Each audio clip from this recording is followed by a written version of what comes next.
Hi everyone, welcome back to another episode of Orinda Talks. I'm your host Orinda, and today we're talking about the Chronicles of Narnia. The Chronicles of Narnia is a series of 7 fantasy novels by the British author C.S. Lewis, illustrated by Pauline Byness, and originally published between 1950 and 1956. The Chronicles of Narnia has been adapted for radio, television, the stage, film, and video games. The series is set in the fictional realm of Narnia, a fantasy world of magic, mythical beasts, and talking animals. It narrates the adventures of various children who play central roles in the unfolding history of the Narnian world. Except in The Horse and His Boy, the protagonists are all children from the real world who are magically transported to Narnia, where they are sometimes called upon by the lion Aslan to protect Narnia from evil. The books span the entire history of Narnia, from its creation in The Magic Nephews to its eventual destruction in The Last Battle. The Chronicles of Narnia, considered a classical of children's literature, and is Lewis' best-selling work, having sold over 100 million copies in 47 languages. The books: The Lion, the Witch, and the Wardrobe, 1950, completed by the end of March 1949 and published by Geoffrey Bless in the United Kingdom on 16 October 1950, tells the story of 4 ordinary children: Peter, Susan, Edmund, and Lucy Pevensey, who have been evacuated to the English countryside from London following the outbreak of World War II. They discover a wardrobe in Professor Diggory Kirk's house that leads to the magical land of Narnia. The Pevensey children house Aslan and a talking lion, save Narnia from the evil White Witch who has reigned over the land of Narnia for a century of perpetual winter with no Christmas. The children become kings and queens of this new-found land and establish the golden age of Narnia, leaving a legacy to be rediscovered in the later books. Prince Caspian. Prince Caspian, The Return of Narnia, 1951. Completed after Christmas 1949 and published on 15 October 1951, Prince Caspian, The Return to Narnia tells the story of the Pevensey children's second trip to Narnia, a year on Earth after their first. They are drawn back by the power of Susan's horn blown by Prince Caspian to summon help in his hour of need. Narnia, as they know, is no more.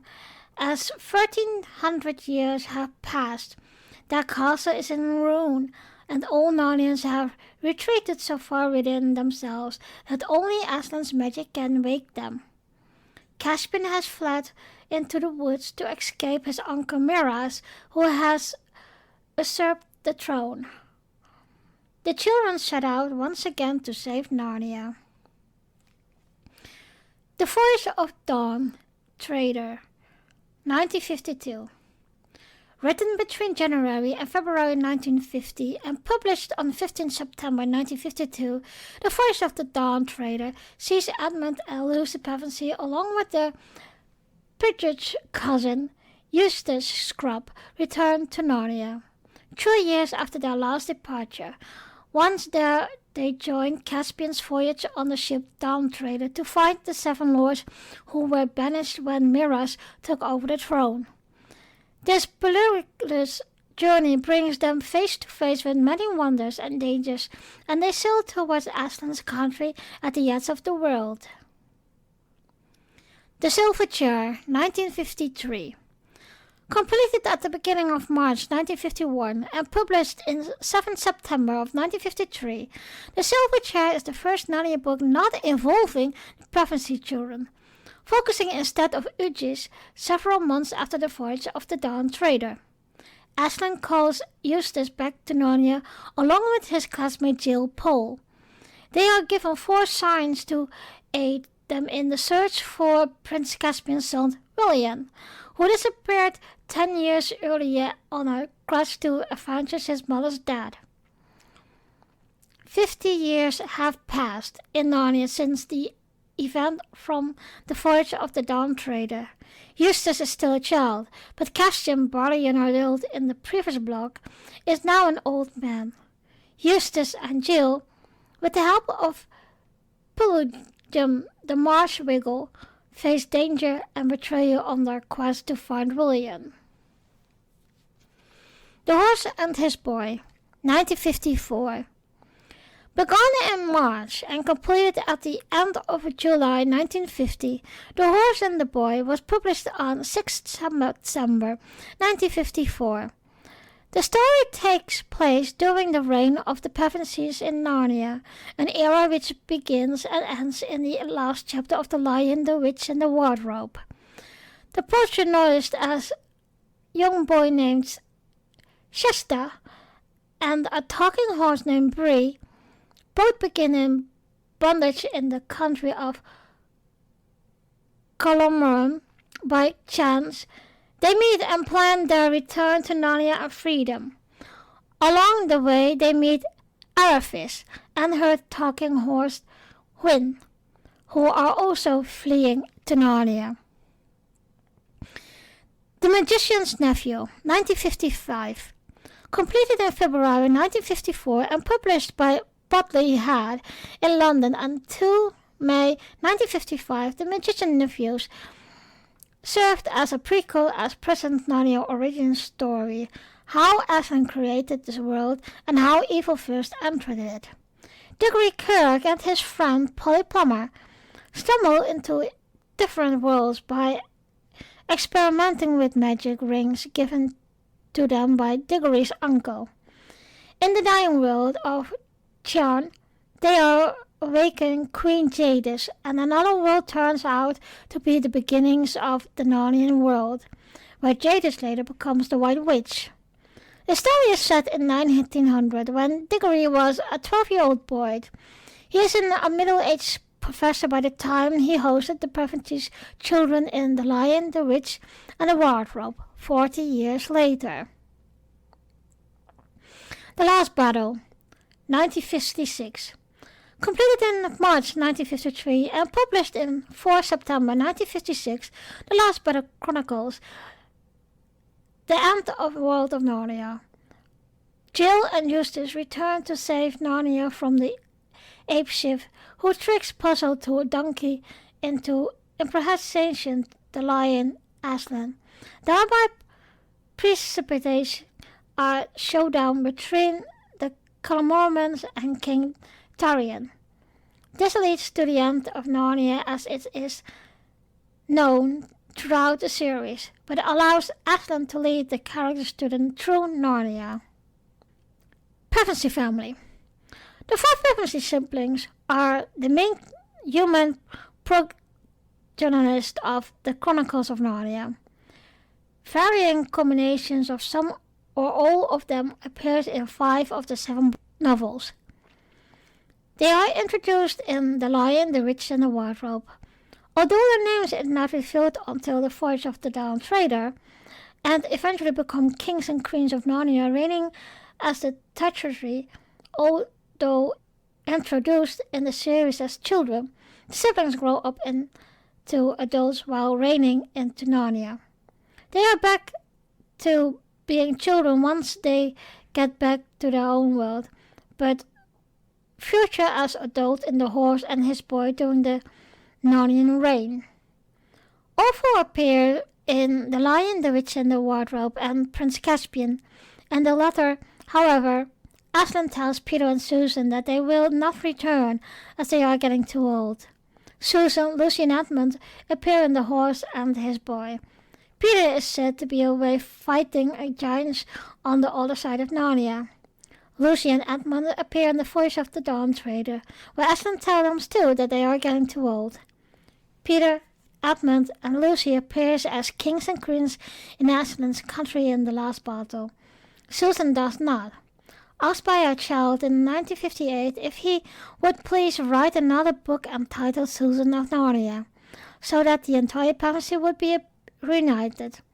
C.S. Lewis replied, "I am so glad that you like the Narnian books, and it was nice of you to write and tell me. There is no use just asking me to write more. When stories come into my mind, I have to write them, and when they don't, I can't." Lucy Pevensey.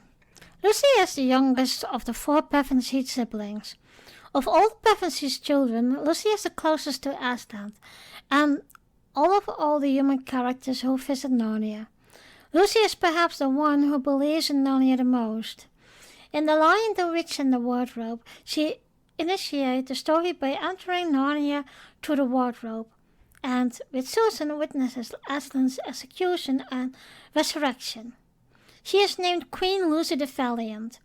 In Prince Caspian, she is the first to see Aslan when she comes to guide them. In The Voyage of the Dawn Treader, it is Lucy who breaks the spell of invisibility on the duffel pots. As an adult in the He Horse and His Boy, she helps fight the Cormorants and Enverts. Although a minor character in the last battle, much of the closing chapter is seen from her point of view. Edmund Pevensey. Edmund is the second child to enter Narnia in The Lion, the Witch and the Wardrobe, where he falls under the White Witch spell from eating the Turkish delight she gives him. Instantiating the book's Christian themes of betrayal, repentance, and subsequent redemption via blood sacrifice, he portrays his siblings through White Witch, but quickly realizes her true nature and her evil intentions, and is redeemed by the sacrifice of Aslan's life. He is named King Edmund the Just. In Prince Caspian and The Voyage of the Dawn Treader, he supports Lucy. In The Horse and His Boy, he leads the Narnian delegation to Calormen and later the Narnian army breaking the siege at Anvard. Susan Pevensey. In The Lion, the Witch and the Wardrobe, Susan accompanies Lucy to see Aslan die and rise again. She is named Queen Susan the Gentle. In Prince Caspian, however, she is the last of the 4 to believe and follow Lucy when the latter is called by Aslan to guide them. As an adult queen in The Horse and His Boy, she is courted by Prince Rabadash of Calormen, but refuses his marriage proposal, and his angry response leads the story to its climax. In the last battle, she has stopped believing in Narnia, and remembers it only as a childhood game. True Lewis mentioned in a letter to a fan that he thought she may eventually believe again. The books don't tell us what happened to Susan, but there is plenty of time for her to mend, and perhaps she will get to Aslan's country in the end in her own way. Peter Pevensey. Peter is the eldest of the Pevenseys. In The Lion, the Witch and the Wardrobe, he kills a talking wolf to save Susan and leads the Narnian army against the White Witch. Aslan names him High King, and he is known as Peter the Magnificent. In Prince Caspian, he deals the usurper King Miraz to restore Narnian's throne. In the last battle, it is Peter whom Aslan entrusts with the duty of closing the door on Narnia for the final time. The Chronicles of Narnia describe the world in which Narnia exists as one major landmass encircled by an ocean. Narnia capital sits on the eastern edge of the landmass on the shores of the Great Eastern Ocean. This ocean contains the islands explored in the Voyage of the Dawn Trader. On the mainland, Mass Lewis places the countries of Narnia, Archland, Calormen, and Telmar, along with a variety of other areas that are not described as countries. The author also provides glimpses of more fantastic locations that exist in and around the main world of Narnia, including an edge and an underworld. I must confess, I haven't read the books yet. I only have seen the movies a couple of times, so I will base my experience on them. So, we know the Narnian world, or Narnia if we call them in short, is a low fantasy book, movie, theater. And the things I really like about it is can be so real. Although it plays the Pevensey children and the children that are going to Narnia in our world, they visit Narnia at a time of need. And what C.S. Lewis did with the fantasy world of Narnia, I really loved it. It is really a magical world that's coming from a children fantasy book, or like a fairy story telling book that we know. And one thing I really like about this is just that is how we create fantasy world as children, but also like adults. We love those worlds. So the book started off that the Pevensey children are under attack when the Blitz was started in World War II.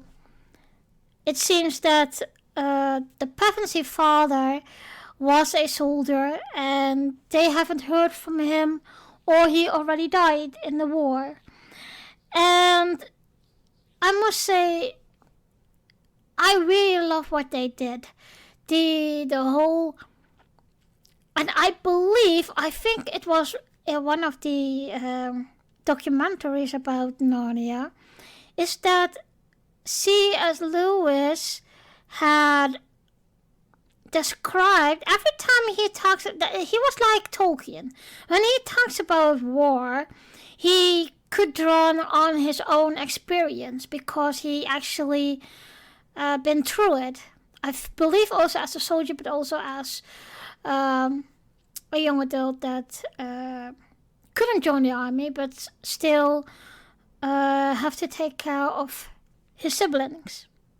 The sets what they build for, as well for when they live in the real world and going into Narnia, that's really phenomenal. I really love it, and it really is a clear separation what is the real world and what is the magical world.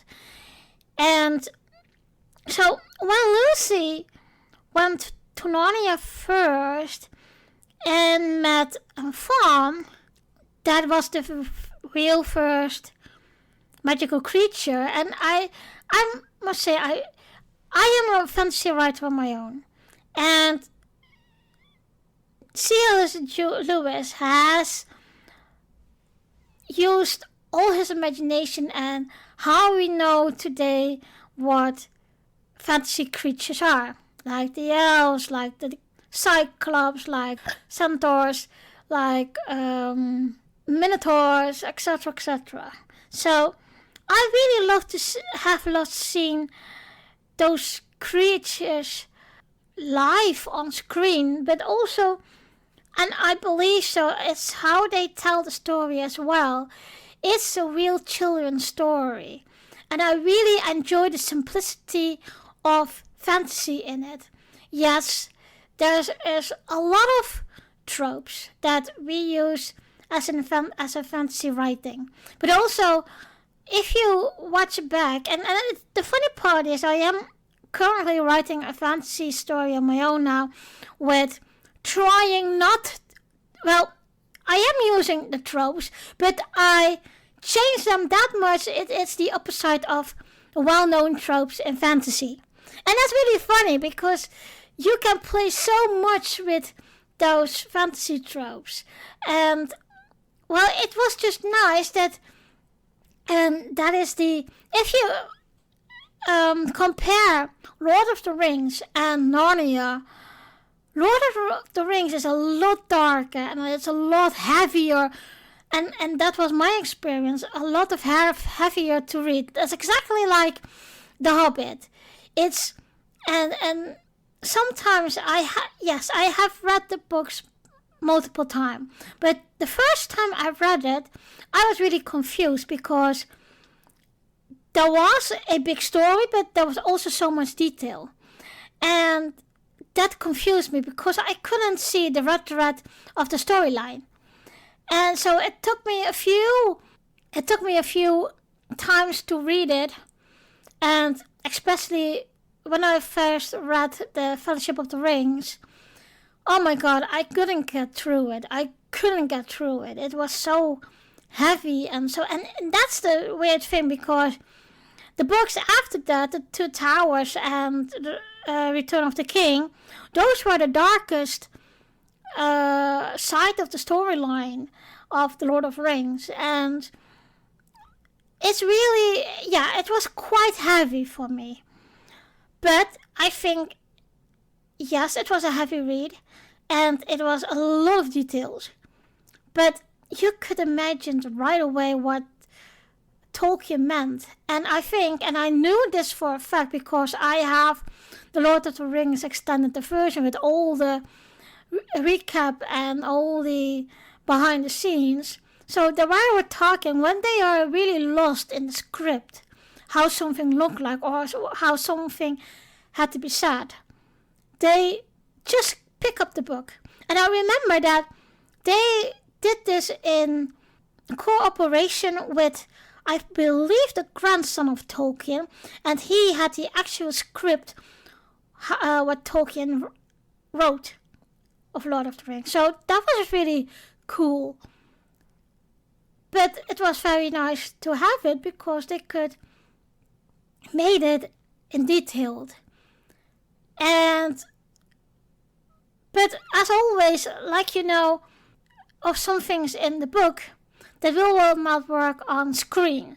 So they had that was the biggest problem in the Two Towers. But coming back to Narnia, I loved Narnia. I would love to roam in Narnia. I really did. And when I saw the first movie of Narnia, I was really, really drawn to it because the simplicity, but also the fantasy world of Narnia is just exactly how you as a child or as children or some of the adults are imagining it. The creatures, the surroundings, the rules, of course. Aslan, I love Aslan. And I love some of the other creatures as well, like the Gryffindor and the Centaur. And it's really so super nice to see that they really made it as, for children. And of course, there are those themes like war and treason and betrayal and good fears bad, and just be there in effort. It's just great, and I think that's a really nice thing because it makes me want to watch it more often. More even than Lord of the Rings. I do love Lord of the Rings, but it's sometimes so dark and so heavy that I'm saying, okay, I just rather watch or read something light than I read that again. So the main, and you could hear that in the intro, the main characters of Narnia would be the Pevensey children. And what I love about them is they have a great relation together. Like real brothers and sisters, how it's supposed to be. And what I love about them is that they grow up together, but they also got into this adventure together, the Narnia adventure. And they are 4 children who are different in the way of how they are. And I must say, I love Lucy. Lucy is really sweet but still tough, a badass. And she reminds me of Wonder Woman, but then in child form, of course. And it's a pity that Susan becomes Susan. Like, she doesn't believe in the magic world anymore. And although in the first books and films, she still has that, I don't want to say childish way, but it's more like she was a child that still believed in magic. And that makes her more tolerated in the person she is. Because it's really, really, it's sad. It's sad that she becomes like an adult, as you know what I mean. I would expect more from her, she being Susan the Gentle. And it is a pity that we don't see more of her in the whole series. And, well, and I almost expected in the way of that her bond with Lucy would keep her believing in magic and Narnia and in Aslan. And, you know, it's a pity that Aslan couldn't show her what's in front of her instead of she becoming a real adult. And I love Aslan. I really love Aslan. Aslan is that the big main and comfort character that is there, like the big hero and the big leader. And although he doesn't have that much actions in the movies and the books, I do think he is the main reason that Narnia exists. And not only existing, but also like keeping it all together. And because of Diggory has unleashed the White Witch, which I think that was per accident, Narnia has a great deal of length of dealing with good vs bad. So, like also has been explained, there is like an edge of Narnia, but also in the underworld. So, and like everyone knows, the light can't survive without some darkness, and the darkness can't survive with a little bit of light, like yin and yang. We see a lot of themes in Narnia that is, I think, a really great example for children to get to know them what's like life lessons and just lessons in common when they grow up. And what I love about Narnia is that they put it in as in a child point of view. When there is war, yes, you see the fighting, but the bloodshed is behind, and it's a more innocent kind of war, betrayal, etc. But it is there. So, as a child, you gonna understand what they are saying. And I think Narnia is in that way a good example for children to get to know with themes like betrayal and war, etc. The other thing, what I really like is that this fantasy world of Narnia is really just picked out from a fairy tale storybook. With, like I said, the magic, the surroundings, the kings and the queens, and good and fierce bad, the magical creatures. And one thing I really enjoyed is how everything is told. And me, as a really bookworm and fantasy lover, I really enjoyed this. I really enjoyed this so much. And every time I watch the movies, it's like, I'm back to my childhood and I'm back in that magical world, and I enjoy it a lot. The one other thing they have been great is the music. I love the music from all the 3 movies. I really do. They really did have a good job, and it's so recognizable. And it's like, for example, the music of Avatar from James Cameron.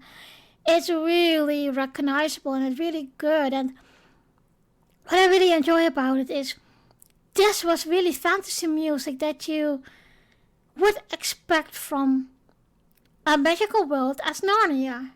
And it really is good to have those in it, and I really just enjoyed it in the overall. And I think if you would write your own fantasy story and you have music like that, it's wonderful to use it. Really it is. So we already talked a little bit of the stories, and I love the stories. The stories are simple, but they are also themed in the way of, you could recognize, for example, betrayal or threats of evil. And talking about evil, those evil villains are so good. It's like really good versus bad. And for example, if you see the White Witch and her consort, it's really, I don't want to say the baddest of the baddest, but it's a well-known feature and common character for a bad villain. And that is also with the good heroes in this story. What I like is that although each story is different, each story is an adventure on its own. The themes are coming back, and every time it's something new. And I think that is one of the good and great thing of it. So one other thing of it is also like Cair Paravel. Cair Paravel was the city of where the kings and queens come together, where they're being crowned, and it's very beautiful, and even in a ruin it's still beautiful. So it's like a building that you expect in a fantasy story. I can't really see if this is a real castle or just a nice building for the kings and queens to return to, and they can reign over whole Narnia. So, but I imagine that it is very grand and very king and queens like, as also in yeah, if you how you would expect from a court of queens and kings. So yeah, it's really nice to, and I think there are also a lot of curiosities of Kappa Phil. So I hope if they are making movies in the future that they show us a little bit more about that. But that, I think that's just dependent also of course, the story, which I will gonna still read. And you know, the surroundings of all Narnia, and of course of all the places the children and the story will bring you, it's very colorful, and I really love that. It brings so much, I don't want to say happiness with it, but it's more like the lightness of the story. And that is in a big contrast to Lord of the Rings, for example. So we also see a little bit that the children Pevensies are growing up through the whole story. And that is very nice to see. And only when they're going back to the wardrobe, they coming back to their own time as children. And that is so something that a child would imagination. And I think adults really can learn a lot about children of that, using that imagination, using the fantasy to go to other realms. And well, I do think some of the writers in our world have that as well. I can talk for myself as well as a fantasy writer. So but that's also what, and that was the beautiful what C.G. as Lewis said about writing. If the stories don't come in your head, you can't write them, and that is true. I have still a lot of fan fiction stories in my head to be written, and if I don't, my head will overflow, and it's gonna be a disaster because I need to write them down. So simply is it. And the fun part of being a writer, and especially the fantasy writer, you can go to realms you can't go in the real world because they simply don't exist. Talking about the fantasies, when they brought out the Prince Caspian movie, they really did a good job of casting Ben Barnes as Prince Caspian. He's just really cute as Prince Caspian. And of course, Dorian Gray, you know, that movie of him. But I really liked it. And he really played, and I believe Prince Caspian was his first acting role. But he really did a good job. I really liked it. And I even had a crush on him. I even have written a fan fiction of him having a love story. So that's the fun part of writing. You can have all those stories in your head and write it down and go for it, you know. And what we also see is that the relationships between people or between creatures is very great to see because it's resembled the emotions and the relationships of us being in the real world. So for example, when King Miraz betrayed Caspian,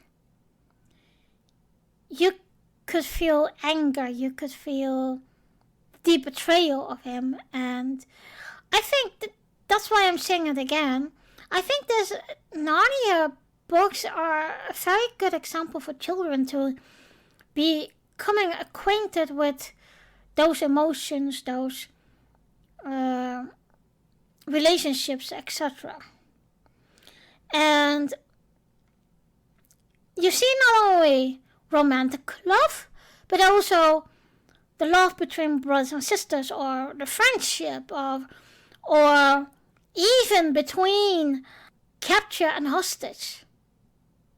So, and also between the humans and the mythical creatures.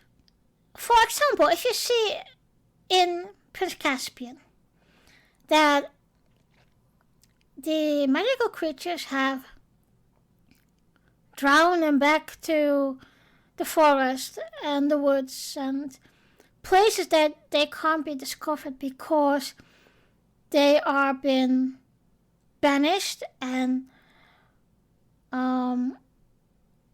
but also people are scared of them. And that reminds me exactly here in the real world. When you don't know nothing or are very ignorant of things or people, or like I said, the emotions of betrayal, etc., we act like that. So it was very beautiful to see that Aslan and Caspian give the what were they? I can't remember. I think it was the Tarian people.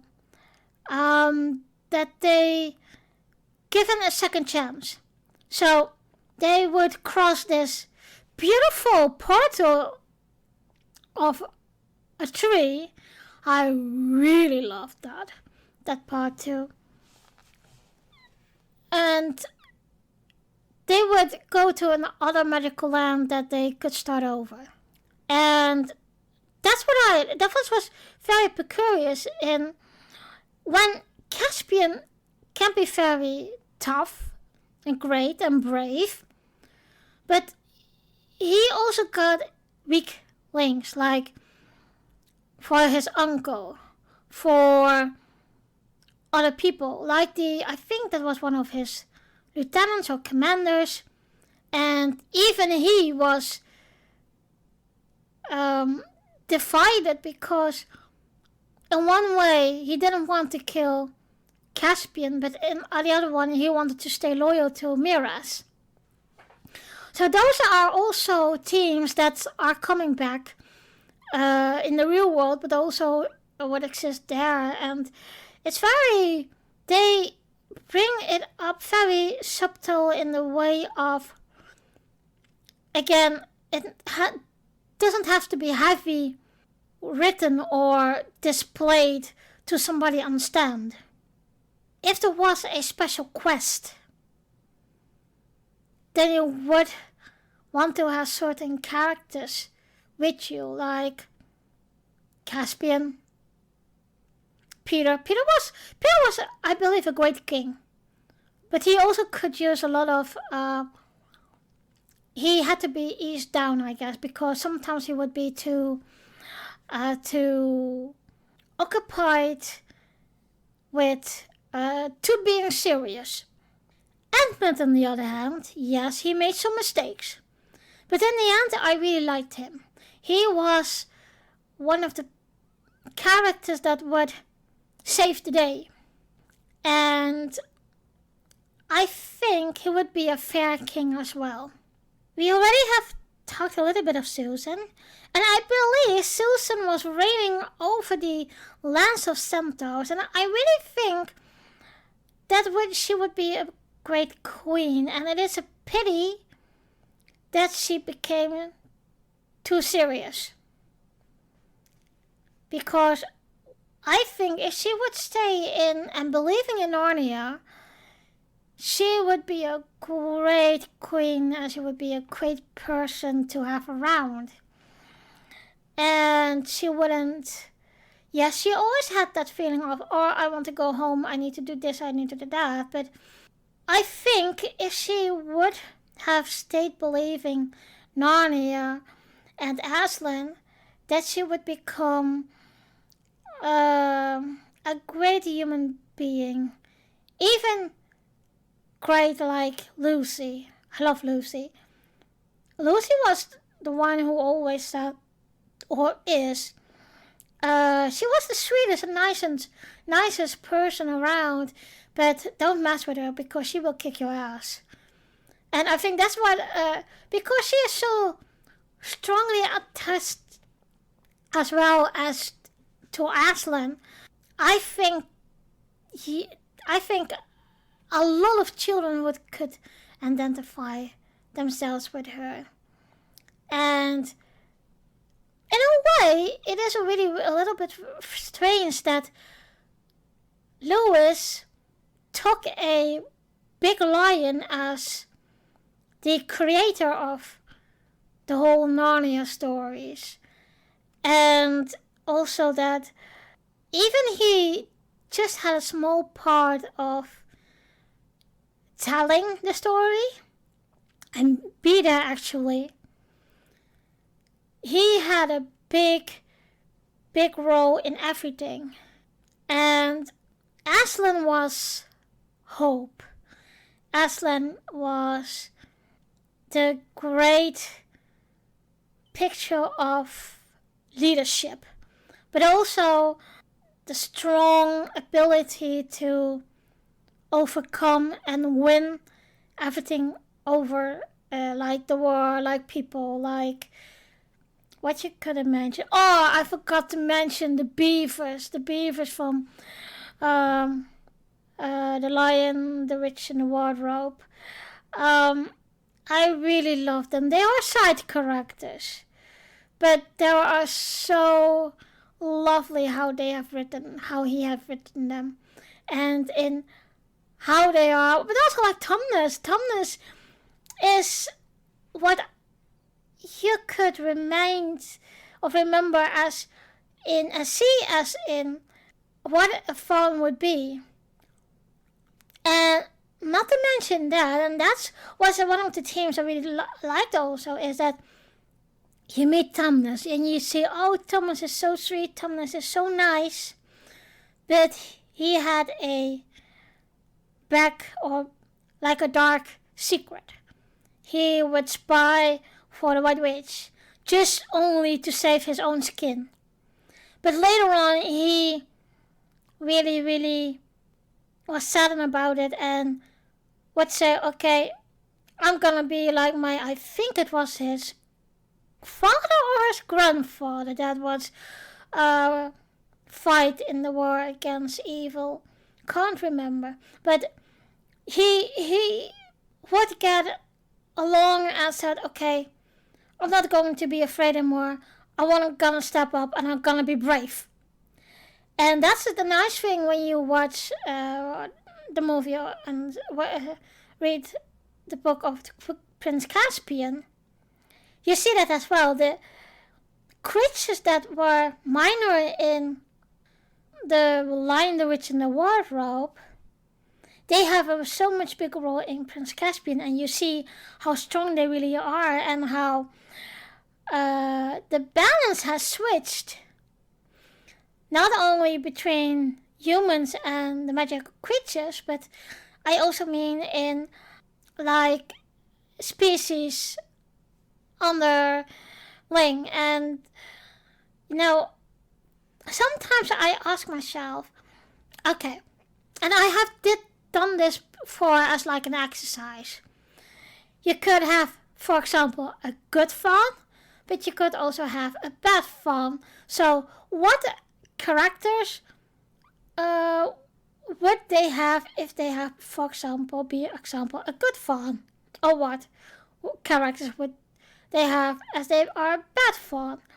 And you could see this balance in switching really good in both movies. So I think I have said everything what I wanted to say, and once again, I really love the Chronicles of Narnia. And well, tell me guys what you think of Narnia. I really like to hear it. Love to hear your response on that. Dear listeners, thank you for listening and join me in 2 weeks for a new episode of Orenda Talks. You can listen and subscribe to Orenda Talks on the YouTube channel or join the Facebook group. If you'd like to comment or talk with me about the episode, you can reach out on the Facebook group and the YouTube channel of Orenda Talks. The next episode is about Airwolf. I also like to tell you about my other podcast called Girls Talking Trek. Together with my co-host Amanda, we recap every 2 weeks a Star Trek episode starting with Star Trek TNG. All the episodes will be recapped in chronically following. We will approach each episode with humor and a feminine look. Girls Talking Trek is to listen, follow and subscribe on Anchor, Google Podcast, Spotify, Amazon Music, Apple Podcast, the Facebook group and the YouTube channel. I will see you next time.